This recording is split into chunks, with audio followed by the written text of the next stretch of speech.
സ്തുതിയും കൃതജ്ഞതയും ആരാധനയെ സമർപ്പിക്കുവാൻ കടപ്പെട്ടവരാകുന്നു. സകലത്തിനെയും നാഥായതേക്ക് ആമേൻ.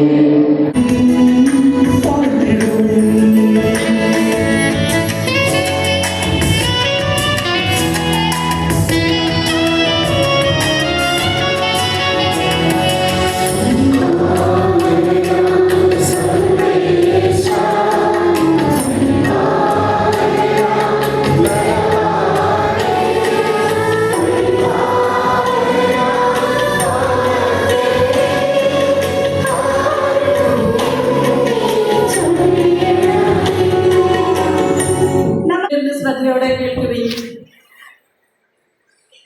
ഉൽപ്പത്തിയുടെ പുസ്തകത്തിൽ നിന്നുള്ള വായന 49-ാം അധ്യായം 8 മുതൽ 12 വരെയും 22 മുതൽ 26 വരെയുമുള്ള വാക്യങ്ങൾ കർത്താവേ ആശീർവദിക്കണമേ. യൂദാ, നിന്റെ സഹോദരന്മാർ നിന്റെ മുമ്പിട്ടും നിന്റെ കൈ ശത്രുക്കളുടെ കഴുത്തിൽ പതിക്കും. നിന്റെ പിതാവിന്റെ പുത്രന്മാർ നിന്റെ മുൻപിൽ കുമ്പിടും. യൂദാ ഒരു സിംഹക്കുട്ടിയാണ്. എന്റെ മകനെ, നീ ഇരയിൽ നിന്ന് മടങ്ങിയിരിക്കുന്നു. അവൻ ഒരു സിംഹത്തെ പോലെയും സിംഹിയെ പോലെയും പതുങ്ങിക്കിടന്ന് വിശ്രമിക്കുന്നു. അവനെ ഉണർത്താൻ ആർക്ക് ധൈര്യമുണ്ടാകും? ചെങ്കോൽ യൂദായെ വിട്ടു പോവുകയില്ല. അതിന്റെ അവകാശം വന്നു ചേരും വരെ അധികാരദണ്ഡ് അവന്റെ സന്തതികളിൽ നിന്ന് നീങ്ങി പോവുകയില്ല. ജനതകൾ അവനെ അനുസരിക്കും. അവൻ തന്റെ കഴുതിയെ മുന്തിരിവള്ളിയിലും കഴുതക്കുട്ടിയെ വിശിഷ്ടമായ മുന്തിരിച്ചെടിയിലും കെട്ടിയിടും. തന്റെ ഉടുപ്പ് വീഞ്ഞിലും മേലങ്കി മുന്തിരിച്ചാറിലും കഴുകും. അവന്റെ കണ്ണുകൾ വീഞ്ഞിനേക്കാൾ ചെമ്മന്നും പല്ലുകൾ പാലിനേക്കാൾ വെളുത്തുമിരിക്കും. നീരുറവയ്ക്കരികെ നിൽക്കുന്ന ഫലസമൃദ്ധമായ വൃക്ഷമാണ് ജോസഫ്. അതിന്റെ ശാഖകൾ മതിലിന് മീതെ പടർന്നു നിൽക്കുന്നു. വില്ലാളികൾ അവനെ കഠിനമായി വേദനിപ്പിച്ചു. അവർ അവനു നേരെ അമ്പെയ്യുകയും അവനെ ഞെരുക്കുകയും ചെയ്തു. എന്നാൽ അവന്റെ വില്ല് ഉറച്ചു നിന്നു. യാക്കോബിന്റെ ശക്തനായ ദൈവം, ഇസ്രായേലിന്റെ പാറയായ ഇടയൻ. സിയോൻ പുത്രി അതിയായി ആനന്ദിക്കുക, ജെറുസലേം പുത്രി ആർപ്പ് വിളിക്കുക. ഇതാ നിന്റെ രാജാവ് നിന്റെ അടുക്കിലേക്ക് വരുന്നു. അവൻ പ്രതാപവാനും ജയശാലിയുമാണ്. അവൻ വിനീതനായി കഴുതക്കുട്ടിയുടെ പുറത്ത് കയറി വരുന്നു. ഞാൻ എഫ്രാമിൽ രക്തയും ജെറുസലേമിൽ നിന്ന് പടകുതിരിയും വിച്ഛേദിക്കും. പടവിൽ ഞാൻ ഓടിക്കും. അവൻ ജനതകൾക്ക് സമാധാനം അരുളും. അവന്റെ ആധിപത്യം സമുദ്രം മുതൽ സമുദ്രം വരെയും നദി മുതൽ ഭൂമിയുടെ അറ്റം വരെയും ആയിരിക്കും. നീയുമായുള്ള എൻ്റെ ഉടമ്പടിയുടെ രക്തനിമിത്തം പ്രവാസികളെ ഞാൻ ജലനിമിത്തമായി കുഴിയിൽ നിന്ന് സ്വതന്ത്രരാക്കും. പ്രത്യാശയുടെ തടവുകാരെ, നിങ്ങളുടെ രക്ഷാദുർഗത്തിലേക്ക് മടങ്ങിപ്പോകുകയും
നമുക്ക് പ്രാർത്ഥിക്കാം. സമാധാനം നമ്മോടുകൂടെ. ഞങ്ങളുടെ കർത്താവായ ദൈവമേ, സഹോദരനെ, പൗലോസ് ശ്ലീഹ റോമായിലെ സഭയ്ക്ക് എഴുതിയ ലേഖനം 11-ാം അധ്യായം 13 മുതൽ 24 വരെയുള്ള തിരുവചനങ്ങൾ കർത്താവെ ആശീർവദിക്കണമേ. സഹോദരിയെ,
ശ്രദ്ധാപൂർവം നിന്ന് പരിശുദ്ധ സുവിശേഷം ശ്രവിക്കാം. സമാധാനം നിങ്ങളോട് കൂടെ.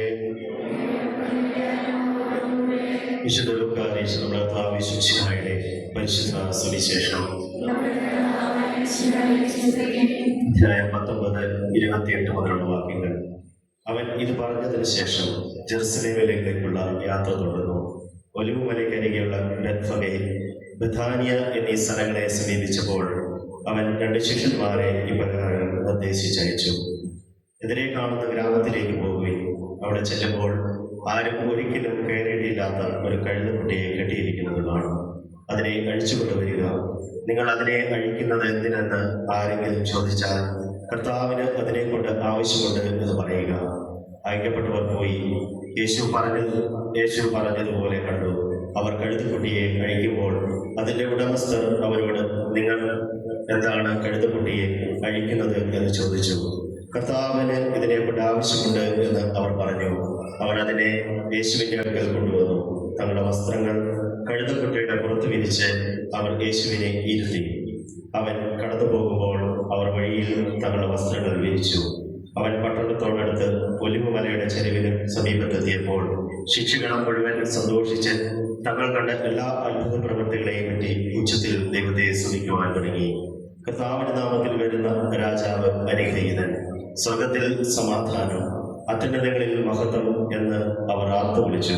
ജനക്കൂട്ടത്തിൽ ഉണ്ടായിരുന്ന ചില ഫരിസേയർ അവനോട് പറഞ്ഞു, ഗുരു, നിന്റെ ശിഷ്യന്മാരെ ശാസിക്കുക.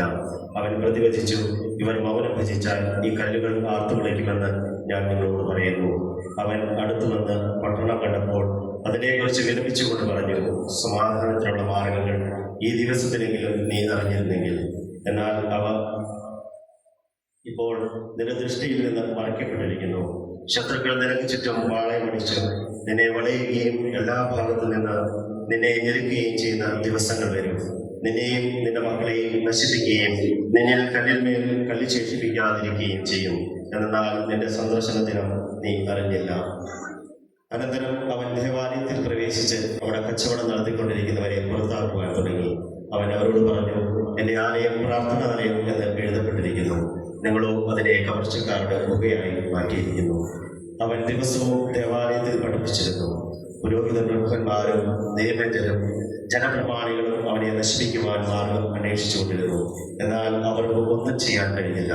കാരണം ജനങ്ങളെല്ലാം അവന്റെ വാക്കുകളിൽ മുഴുകി അവനെ വിട്ടുപോകാതെ നിന്നു.